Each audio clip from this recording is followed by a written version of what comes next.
Yo, what up guys? Good morning. Ang ganda na pala ng panahon guys. Buti naman at umalis na ang bagyong Uwan.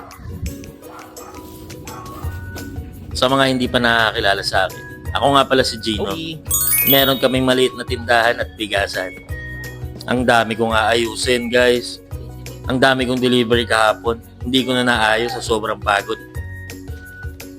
Bukod sa tindahan, nagbebenta rin pala ako ng lutong ulam. Eto nga pala yung menu ko ngayon. Naglaga na ako ng itlog para sa giniling. May bago nga pala akong pusa guys, si Leo. 1 month old pa lang siya. Eto, linis ng gearbox. Dumami kasi yung mga bubwit na daga dito. Inangat-ngat yung mga paninda namin. Ang dami ko nang biniling mga pandikit. Kada araw nakakahuli ako ng 5. Pero di pa rin nauubos. Kaya naisip ng asawa ko mag-alaga ng pusa. Ngayon sigurado, mawawala na yung mga daga. Nagugas na ako ng kamay at kinulong ko muna si Leo para di pumunta yung mga balahibo niya sa lulutuin ko. Nagchop ako ng carrots, patatas at ng bawang. Isinunod ko na din yung sibuyas. Pagkaluto ng nilagang itlog, niluto ko na din tong hamonado longganisa. Painit ng kawali at konting mantika, inilagay ko na yung giniling. Sunod na nilagay ko yung bawang. Nung medyo okay na yung bawang, inilagay ko na yung sibuyas. Hinahalo-halo ko lang para mag-caramelize. Nilagyan ko ng konting asin.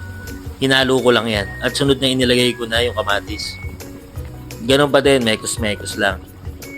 Nilagyan ko na din ng bay leaves para sa mabangong aroma.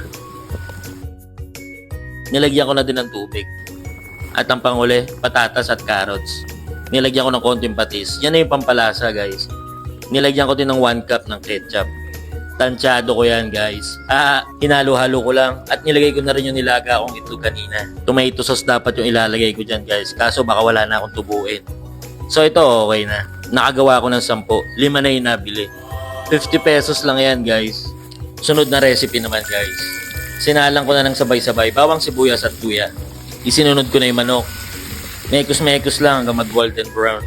So nung okay na, inilagay ko na yung kamatis. Ganun pa din, halo-halo lang. Nilagyan ko na ng tubig. Hindi ko na napakita, sobrang daming bumibili. Nilagyan ko na ng sinigang sa gabi mix para medyo malapot. After a minute, luto na ang sinigang na nokma. Ito nga yung pinsan ng asawa ko. Kulang kami ng gas po. Naubusan? Ito, bumili ka ng dalawa. Napabili ng dalawa. Sana lagi kayong walang gas. Kumuha ko ng kanin at nilagyan ko ng sabaw ng sinigang. Kinuha ko na rin yung tirang ligo. Pagkataktak ko nga, isa na lang pala yung laman. Dinurog-durog ko lang at inalo. Hindi para sa akin yan guys. Sakto, dumating na din yung asawa ko. Para to sa mga wild dogs ko. Eto para kay Toby. Eto naman kay Mochi. Inuuna ko na nga silang pakainin kaysa sa sarili ko. Susunduin ko kasi yung anak ko sa school nila ngayon. Sabi ko nga sa asawa ko, dapat pagbalik ko nabili na lahat ng ulam. Wala nga pala si Ace ngayon, yung sasakyan namin. Kaya hiniram ko muna tong auto ng utol ko. Ang bait mo. Salamat. Sobrang init, guys. Pagka wala ng bagyong Uwan, yung init naman yung kapalit. Ang lakas agas ng ganitong auto, guys. Eto guys, reminders lang sa lahat na nagpa-park sa labas at kahit sa garahe. Bago kayo mandar, checkin nyo muna yung perimeter ng sasakyan nyo.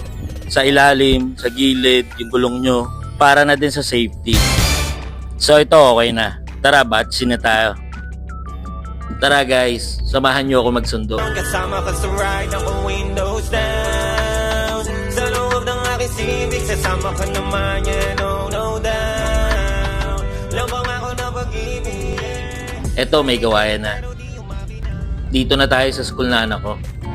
Waiting lang. Maya-maya, nakita ko na rin siya. Dito din ako nag-kindergarten hanggang 2nd year high school. Ayan yan ako. Ang pogi, di ba?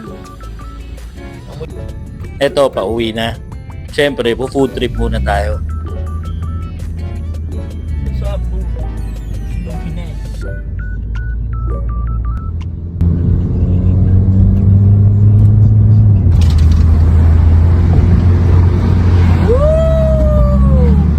Huwag niyong gagayahin yan guys ha. Sobrang luwag lang kasi ng kalsada.